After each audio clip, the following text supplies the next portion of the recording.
2023-এ এই সন্তোষ মিত্র হয়েছিল রাম মন্দির। 2024-এ এই সন্তোষ মিত্র হচ্ছে কিন্তু আমেরিকান লাস ভেগাস।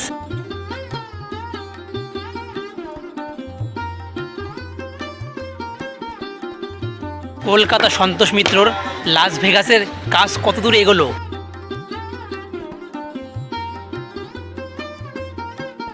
এই সন্তোষ মিত্র স্কোয়ারে 3D না 7D না, হচ্ছে 11D লাইট স্ক্রিন।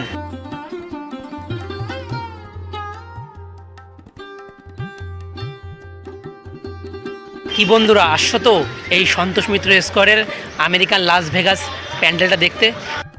শিয়ালদা স্টেশনে নামার পর মেন রোড বাস স্ট্যান্ড, সেই বাস স্ট্যান্ডের পাশে দেখতে পাবে এম বাজার।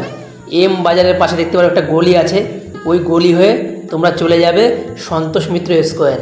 এই যে মেন রোড থেকে একদম 3-4 মিনিট লাগবে এই সন্তোষ মিত্র স্কোয়ারে আসতে।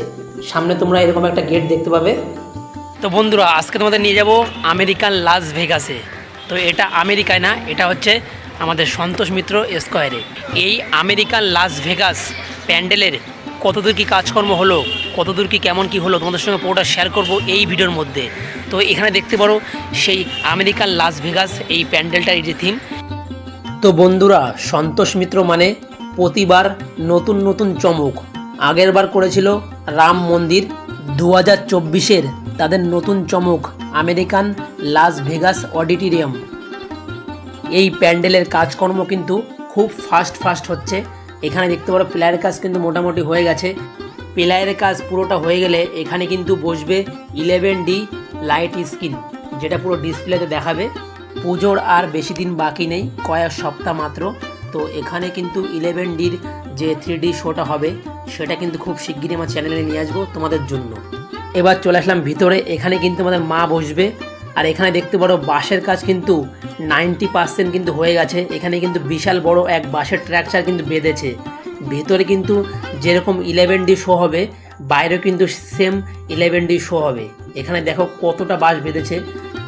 এতটা বাঁশ এখানে ইউজ করা হয়েছে একটাই কারণে, প্যান্ডেলটা মজবুত করার জন্য। এবং এখানে কিন্তু প্রচুর ভিড় হবে, যেমনটা হয়েছিল রাম মন্দিরে। এখানে কিন্তু শুধু বাঁশ না, পুরো প্যান্ডেলে পিলারের গায়ে কিন্তু এরকম লোহা দিয়ে ঝালাই করা আছে বিভিন্ন সাপোর্টের জন্য। এখানে কিন্তু পিলারের কাজ হয়ে গেছে মোটামুটি। এরপরে কিন্তু এখানে হবে 11D লাইটিং স্ক্রিন। গাইজ, ভিডিওটা ভালো লাগলে লাইক কমেন্ট শেয়ার করতে ভুলবে না। এরপরে কিন্তু আমি আবার আসবো এই সন্তোষ মিত্রর নতুন একটা ভিডিও নিয়ে। তো ততক্ষণে চ্যানেলটা সাবস্ক্রাইব করে আমার পাশে থাকবে এরকম নিত্য নতুন ভিডিও দেখার জন্য।